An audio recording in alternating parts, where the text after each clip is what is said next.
হে ভগবান, আজকে আমার ইন্টারভিউ, তুমি দয়া করে আমাকে এই ইন্টারভিউটা পাস করিয়ে দাও।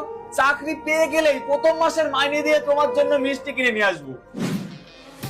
ভয় না পেয়ে মন দিয়ে ইন্টারভিউ দে, আমার পুরো বিশ্বাস তুই চাকরি পাবি বাবা। ঠিক আছে বাবা, আসি।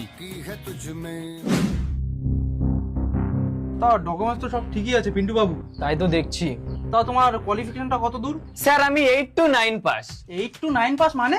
মানে স্যার আমি 8 পাস, কিন্তু 9 পাস করার আগে ফেল করে গেছি। তোমার এই স্টাইলটা আমার খুব পছন্দ হয়েছে, থ্যাংক ইউ স্যার। কিন্তু এরকম স্টাইল মারিয়ে কাজে আসা যাবে না। Okay sir, I understood and try my best. English তো ভালোই বলো। তা ঘুম থেকে কখন ওঠো? স্যার 6টা। টাইমিংটা খুব ভালো। Thank you sir.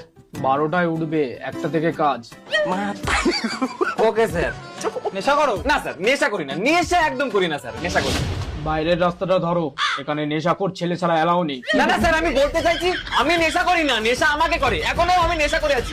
মাতালের মতো অ্যাক্টিং করবো স্যার, দেখবেন আপনাদের উপর লাভ মারবো, দেখবেন স্যার। না, কোনো দরকার নেই। আপনি পাস করেছেন, বাই দ্য ওয়ে আপনি ভালো অ্যাক্টিং করেন। ধন্যবাদ স্যার। কিন্তু আমার অ্যাক্টিং একদম পছন্দ না।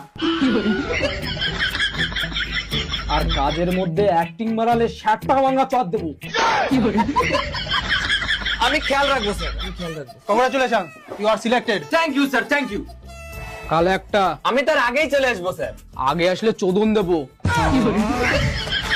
একটার পরে আসবি। ওকে স্যার, বুঝে গেছি।